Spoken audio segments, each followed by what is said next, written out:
It was a peaceful morning in the city, and the black woman, dressed in a business suit, was driving through an unfamiliar neighborhood. The streets were calm, the sun shining, but something in the air made her uneasy. Without warning, police sirens blared behind her, prompting her to pull over. A mix of annoyance and nervousness washed over her as she waited. The officer, a middle-aged white man, approached the car, his gaze lingering longer than necessary. His voice held an unspoken suspicion as he asked her to roll down the window, making her feel the weight of past experiences in that moment. The officer's approach is almost robotic, his movements stiff and calculated. He asks for her license and registration, his tone polite but distant, lacking any warmth or genuine curiosity. The woman complies, handing over the documents, but something about the officer's demeanor doesn't sit right with her. She's no stranger to encounters like this, and she can sense that this isn't just a routine traffic stop. As she waits in the car, she overhears the officer speaking into his radio. His words are unintelligible at first, but then she catches the familiar request. "Can you run a check on this vehicle and driver?" She leans back in her seat, a small knot forming in her stomach. Her mind races as she wonders why he would need to run a check when there's nothing unusual about the situation. She suspects that he might be profiling her, perhaps based on her appearance or the neighborhood she's in. A few minutes later, she hears the officer's voice shift. The casual, confident tone from before is gone, replaced by a hint of confusion. She can hear the dispatcher on the radio saying something that causes the officer to pause. Something about her identity has made him second-guess his actions, though he doesn't yet know what it is. The officer walks back to his patrol car, visibly confused, still processing the unexpected turn of events. He mutters to himself as he speaks with his partner, who's also on the scene. Their conversation, once focused on standard traffic stop procedures, now shifts to disbelief. The officer can't quite wrap his head around it. He's run thousands of checks before, but something about this woman, something about her presence feels different. As the officer grapples with his confusion, we are given a glimpse into the woman's life. She's not just an ordinary driver, she's someone with an extraordinary story. Raised in a neighborhood where opportunities were scarce, she worked tirelessly to break through barriers in a world that wasn't built for people like her. Her rise to prominence in law enforcement wasn't handed to her, it was earned through hard work, resilience, and a relentless drive to challenge the system from within. As the city's new police chief, she's ready to overhaul the department, bringing a new vision to a historically resistant institution. The officer's moment of realization comes when he's called back to the car. The dispatcher's voice over the radio confirms the woman's identity. She's not just anyone, she's the city's new police chief, and the officer's mistake is now painfully clear.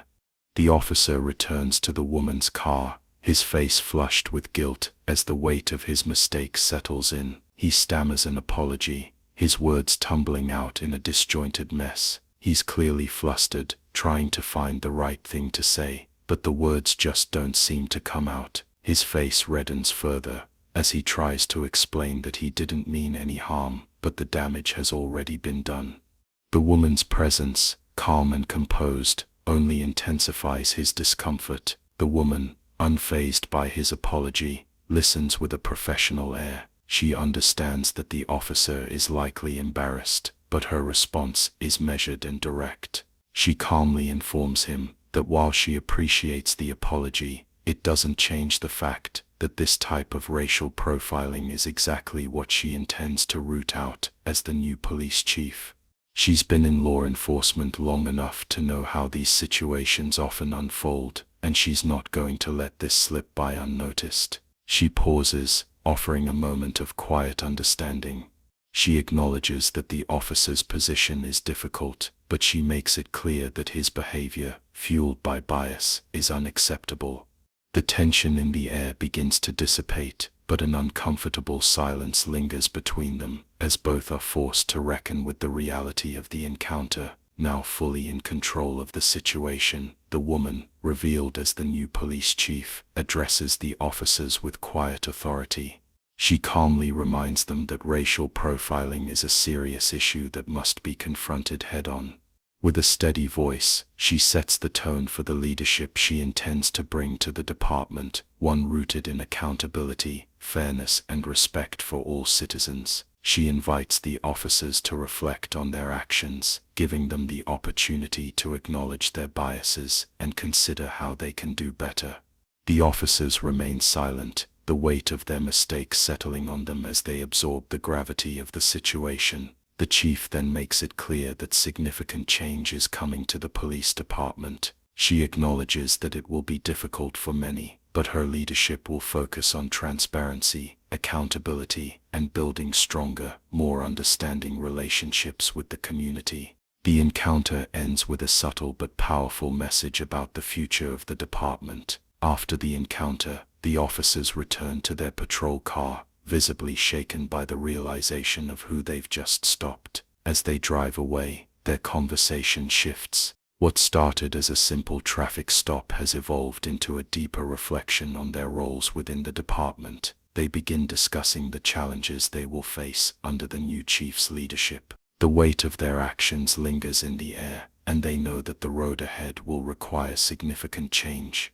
The officer who initially made the stop is left questioning his assumptions and biases, aware that things cannot remain the same. Meanwhile, the new chief, as she drives away, reflects on the magnitude of her new position.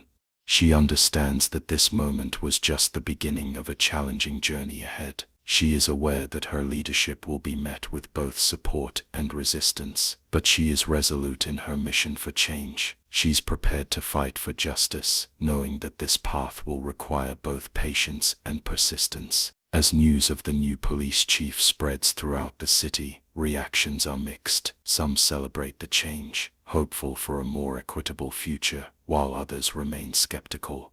The tension in the community grows, but the chief's unwavering commitment to justice shines through, offering hope to many. As the new chief, she quickly sets to work reforming the department, determined to bring lasting change. She begins by meeting with community leaders and activists, gathering their insights on how the police can better serve the city's diverse population. Listening to their concerns and suggestions, she starts to craft a plan to address the deep-rooted issues of inequality, bias, and mistrust between law enforcement and the community.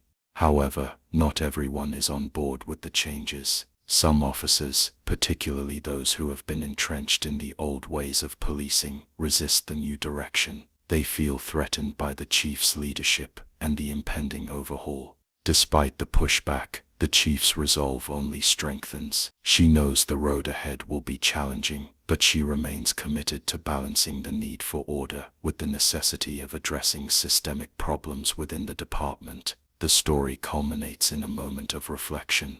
The woman, who was once an ordinary citizen stopped by the police, now stands as the leader of the very force that once underestimated her. Her journey is one of resilience and leadership, a testament to the power of breaking barriers and forging a new path in a world that often seeks to hold people back. The future, though uncertain, holds the promise of progress under her guidance.